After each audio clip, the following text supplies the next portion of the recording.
c'est vraiment une dinguerie ce qui est en train de se passer avec le site Campus France. Ça fait plus d'une semaine, le site est inaccessible. On nous dit que c'est à maintenant. C'est-à-dire qu'ils sont en train de faire des mises à jour. Et ça, sincèrement, moi, je ne crois pas à cet argument. Parce que c'est impossible de faire une mise à jour pendant une semaine. Peut-être il y a des hackers qui sont derrière ça. On ne peut pas comprendre que pendant plus d'une semaine, ils sont en train de faire des mises à jour. C'est pas possible. En tout cas, dites-nous la vérité. Si votre site est piraté, dites-nous la vérité que le site est piraté et hacké. C'est-à-dire qu'il y a des hackers qui ont pris le contrôle total du site. Parce que c'est pas possible ça. Les mises à jour, normalement, ça prend quelques heures seulement, voire jusqu'à 24 heures ou 48 heures. Mais là, plus d'une semaine, non, c'est pas possible. Je crois pas à votre argument.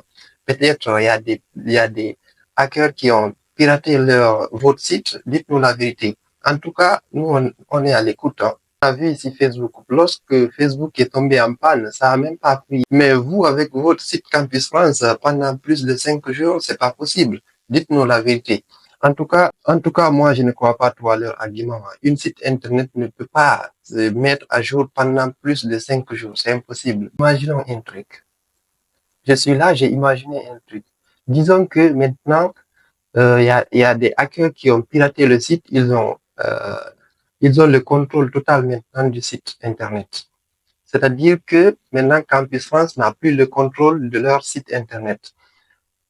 Comment ça va se passer la suite de la procédure? C'est-à-dire que tous les données, ils ont perdu tous les données. C'est-à-dire qu'il faut reprendre à zéro. Et ça, c'est vraiment risqué. C'est pourquoi c'est un peu inquiétant. En vrai, c'est inquiétant. Parce que si c'est des gens qui ont piraté ça, maintenant, Campus France n'a plus accès aux données. C'est-à-dire que même si la procédure va continuer, il faudrait que les gens refassent toute la procédure, faire les inscriptions, faire tout ce qu'il faut, quoi. C'est-à-dire qu'ils ont perdu tous les données.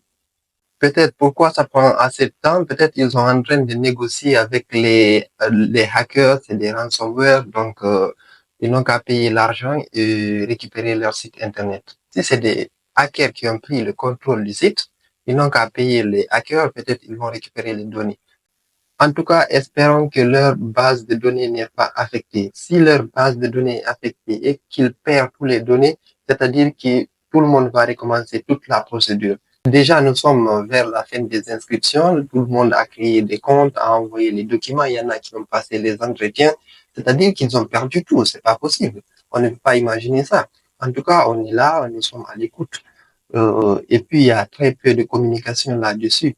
En tout cas, restons à l'écoute. On va regarder s'il y a des communiqués de Campus France qui tombent encore. En tout cas, j'ai vu ce matin sur la page Facebook de Campus France Guinée et ils ont prolongé la date limite de soumission de dossier jusqu'au 15 janvier. Bah, espérons que dans tous les pays, ça sera comme ça.